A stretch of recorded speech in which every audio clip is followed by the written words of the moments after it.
Welcome to Mastering Life's Adventures, an educational podcast about tapping into your true self, the soul, the substance of your life, to discover what life's ups and downs are really about, and how to have a greater sense of purpose, peace, joy, and fulfillment.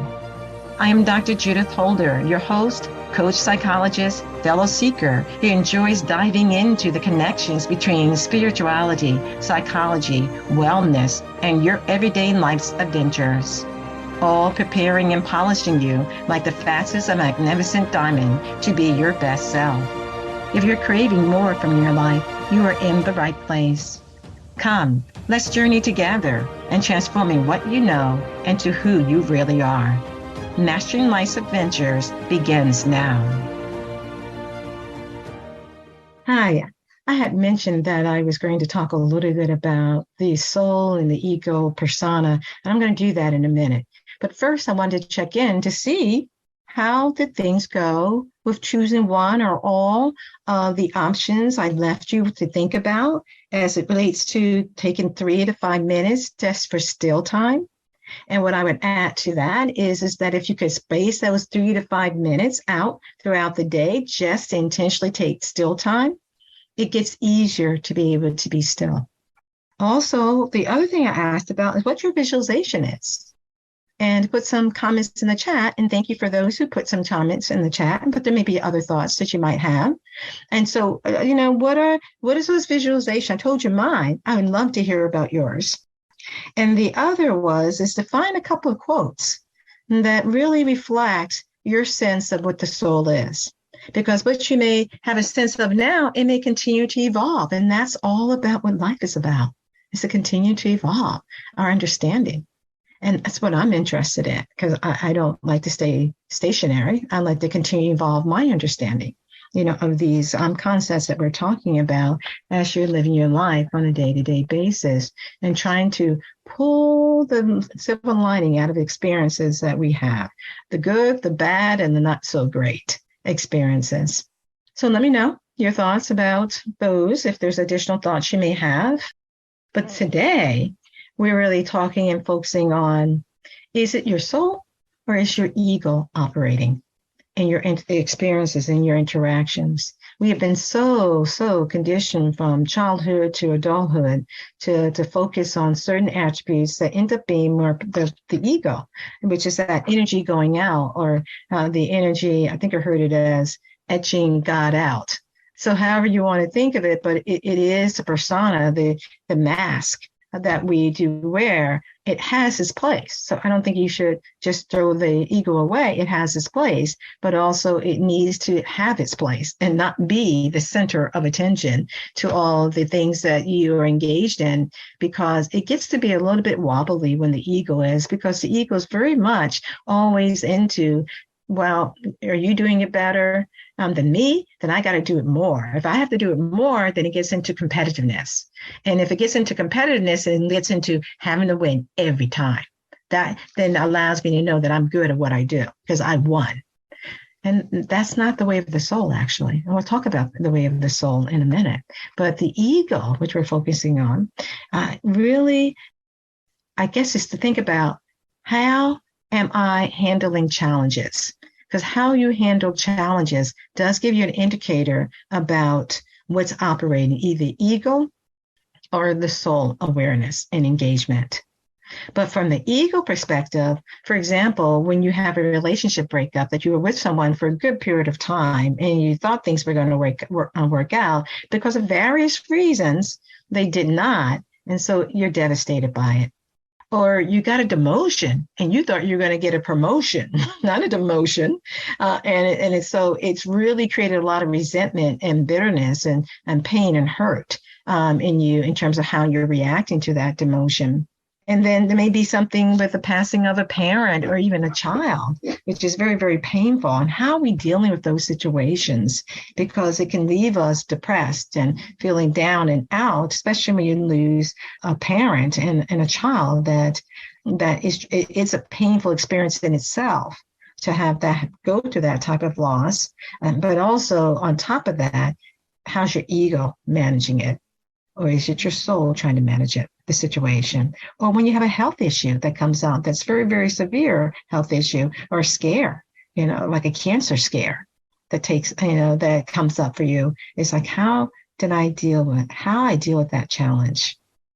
Or a leader who's having, issues with two of their employees and who are having personality clashes, and it's driving that leader to being very stressed and uncertain and getting more and more frustrated and annoyed. All these situations relate to how the ego handles the situation. And the ego really moves from the point of a sense of injustice. You did something bad to me. Well, maybe I'll just retaliate and do something bad to you. Or it moves from a point of anger, and it shows its anger really quickly because it feels justified because you did this thing over here. And then the ego likes to gossip. So these are all qualities that come out through the ego, whether I don't care where you are on the planet. These are human conditions that happen to us in terms of the ego. And also the issue about the holding of a grudge. And you're holding that grudge because you're thinking that this person intentionally harmed you or intentionally made you look bad in some particular way. And sometimes people are clueless. They're clueless that they have done something negative or bad to you, or even if they do have a cue that they're doing something, it's still your responsibility to think about what's my reaction and how do I want to handle it? How do I want to deal with this? The ego also move into blame. It's the blame game. No, you're the person who did it really wrong. I just kind of did it wrong. So you're worse than me. It's like, well, that's the ego. And also the ego comes out when it doesn't feel like it's getting recognized. I think we've all had that experience, and our ego's coming out, when we thought we should have been recognized for the hard work that we did or for defending a particular perspective, and we're not at all. And so that also gets us to feel like we are needing to justify and tell the person, well, you should have recognized me, or you should have seen that, I was trying to do this on your behalf and to your benefit, on and on and on. The ego can chat up a storm of discontentment, justification, and wanting to get even, wanting to make sure I'm the ruler of the roast, not you. And some egos are really, really dogmatic as it relates to making sure they win and you lose. It's not a win-win situation, but it's more of a, I want to win, and if I win, then I feel good. That's the ego. And when it's not winning, or it thinks it's not being heard, then it also moves into ruminating about the past, of what was said to them, and what was said to her or him, and moving about the future, about what I need to do and how I need to do it and why I want to do it. The ego, when it's not under the auspices of the soul, can be like a cesspool swimming in negativity. Yep, like a cesspool. And that negativity has this impact on you, because ultimately what the ego wants most of all is to be right. To be right, so therefore it feels better. It justifies its existence. But that is really not the best way of being. It takes a lot of energy, and it keeps us off the mark of our soul evolution and what our soul is needing. I had a situation that happened to me just, this past week, in which I was in a large Zoom virtual call room, and I had made a statement, which, not to get into the details, but overall arching, I made a statement that I thought was very appropriate to be made in order to give feedback to the question that was being asked. And in the chat, another person who's more of a superior to me wrote quickly about their comment and their thought about the situation.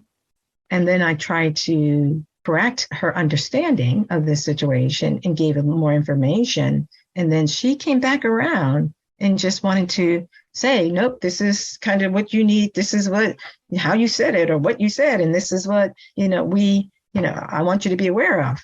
I was like, So I just took my hands off the keyboard and became really aware and began to think about, what's going on here? I became still.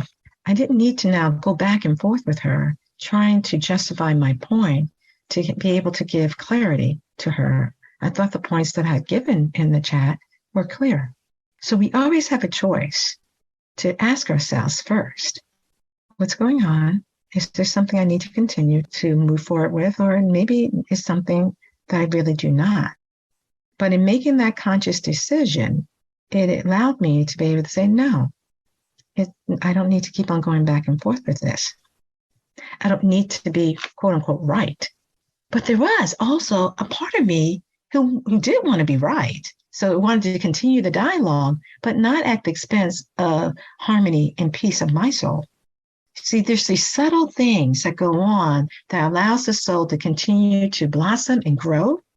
And there are things that go on that shuts it down and our attunement with our soul. And we have to each learn what that is in terms of the situations or events or challenges that are in front of us, and how we need to listen and be attuned to the fact, I need to make a change here. This was a subtle initiation of testing of my attunement, because I noticed that for a couple of hours afterward, it was still not like in the forefront of my mind, but it was still percolating and saying, what's going on? What's happening here? Why there was a need for this person to or say what she needed to say. I eventually came to the point of asking, these are the things you can ask yourself, because we want harmony. Harmony is the breath of what the soul needs in order to shine and expand and grow. Harmony within ourselves. So even if it's subtle, disconnection, disharmony that is created, it's up to us to go after that and see what's up. Why is this still bothering me? And so it is really with asking about and being aware of purpose. I'm here for a higher purpose, a higher good. What is the higher good in this situation? So you have the purpose, which is, hey, what is the purpose here? What is it that I want to say? Is it really needed at this point? And then what is the higher good in this situation? In terms of the higher good sometimes is the person having, because the higher good is maintaining a greater measure of harmony for yourself. And then it's to be able to ask yourself, what is the truth of the matter here? What is the truth in this situation? And that I could see the truth of the situation, that this person wanted to be right.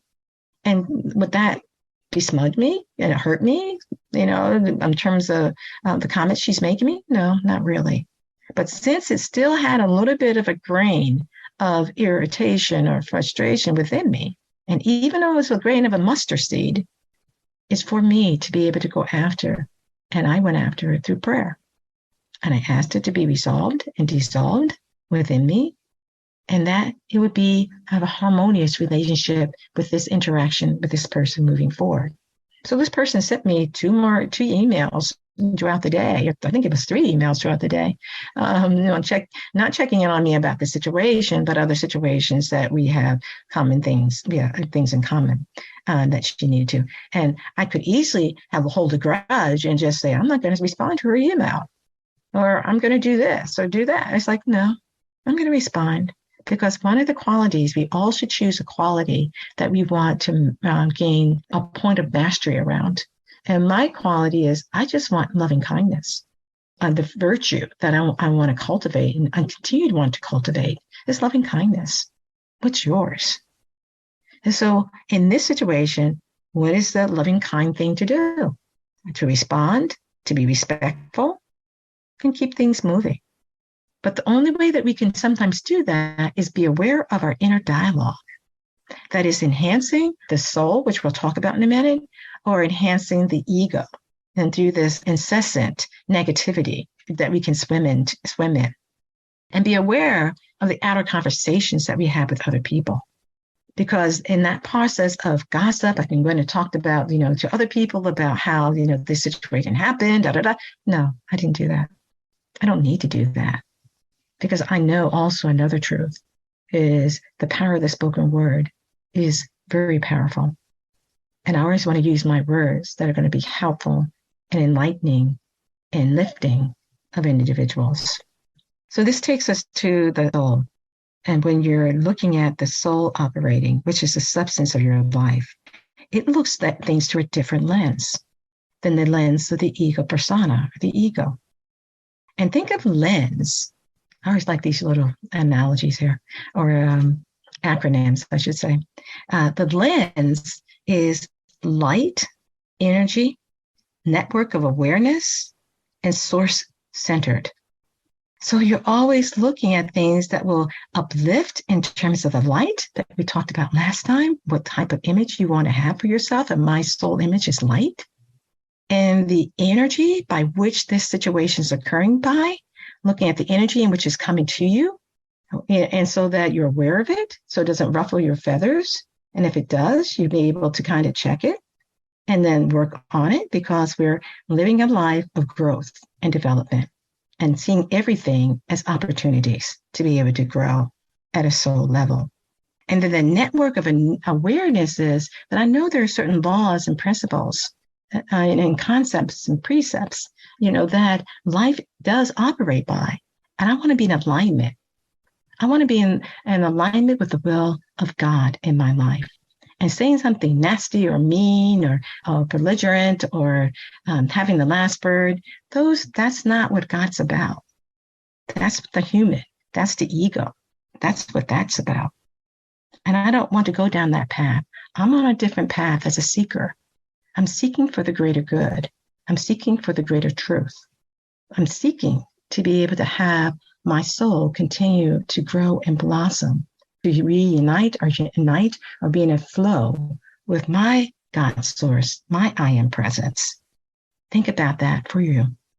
Because what happens is, since we're being so conditioned living in this world and with our society and family and social norms and everything else, the ego really has a heyday in terms of how it reacts to situations as negative or positive, whereas the spiritual centered response is more patience and wants to wait in a more neutral state until the answer comes of what is the best next step for you to do, for you to take.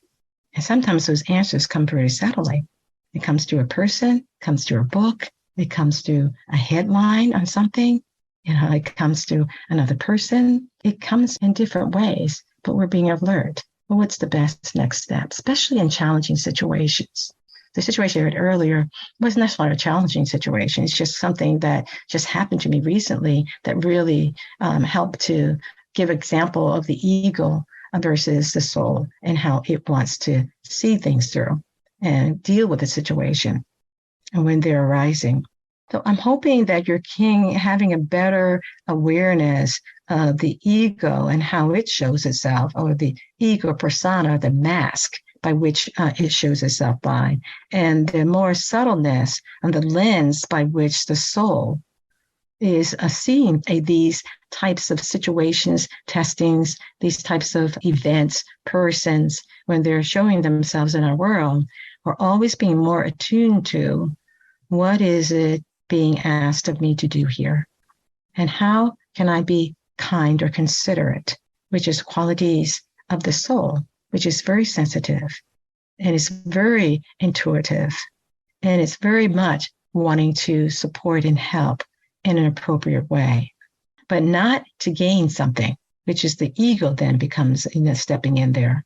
It's not to gain, it's to do it because you can, and the best or the right thing to do at the time.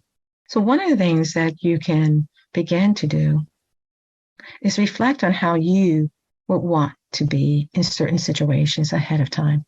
How you want to show up in situations that may be challenging situation, challenging conversations, challenging with certain personalities, is to think about more intentionally about how you want to be in the situation and what that would look like, that is kind, that is uplifting, that is getting your point across. I'm not saying that you don't have a perspective about things, and that you need to express truth when truth needs to be expressed in the situation. Certainly, you do need to do that. But if there is a person who is wanting to make sure that their perspective is more important than your perspective, then you say what you need to say. You may have to say it once or twice to make sure the person was aware of what you said, because sometimes people don't hear because they're so much caught up in thinking about what they want to say next. Is that, and then you need to be able to let go. You have to find a way to let it go and move forward. So reflect on how you want to be in situations that are more challenging, and start observing when your ego is coming out and when your soul responses are coming out in the situation. The other thing you can do is be attuned to that these types of situation, this type of event, or when a person makes this type of statement, that's when I notice this behavior, whatever this behavior is showing itself up, which may be more ego related than soul related. So the question that you may want to ask yourself too, as you're reflecting in this particular way that I'm talking about right now, is how do I know when it is my soul prompting me to act or make a statement versus my ego persona? How do I distinguish? So we're looking now distinctions that I start to be aware of. And the more that we can start distinguishing, then the more that we can allow our soul to be more center, front and center, under our I am presence, our mighty I am presence, but also we are then over our ego who wants to make this comment, this flippant comment, because we didn't like what the person said to us. We don't do it because we know there's a law of the universe called the conservation of energy, that we want to conserve our energy and not go out all over the place with anger and frustration and annoyance and letting the person know what's on our mind. We want conservation of energy. And that conservation of energy is the energy that allows and feeds and nurtures our soul. That we are now more centered and awareness through that visualization and through taking still time of being attuned to the creative beauty and expansiveness that our soul can evolve to. But we need to distinguish between when our ego is front and center, where it doesn't need to be. And what we're ultimately learning is the soul will go and let you use the ego and our personality, the joys, the happiness, and all the quirks of our personality. It will integrate it into the essence of the beauty of the soul as well. So the soul will know when it needs to say something. And you're wanting it not to always be centered around that the person got me angry, or the person, said something that I needed to respond to, or I need to just, put them in their place. That's usually ego. Let me know your thoughts. How do you distinguish between your ego and your soul? I'd like to leave our conversation today with a quote by Gandhi I thought was interesting. And you may have some thoughts about it too, because we've been talking about the soul and the distinction between the ego operating. And this is the quote. In the attitude of silence, the soul finds the path in a clear light. And what is elusive and deceptive resolves itself into crystal clearness. Our life is a long and arduous, I would say joyful though, quest after truth. And that's what seekers are looking for, is the truth. And how the truth, as my mother would say, will set us free. From what? She would say, ignorance, ignoring of the laws that exist. And those are spiritual laws. So take care. Bye for now. Thank you for joining me for this episode on Mastering Life's Adventures, being your best self through soul evolution. If you have enjoyed what you've heard today, I would be delighted if you would share this episode with others, leave a thumbs up, and subscribe to my Mastering Life's Adventures podcast. Look forward to your joining the next episode. Please leave any comments or suggestions you might have below. Bye for now.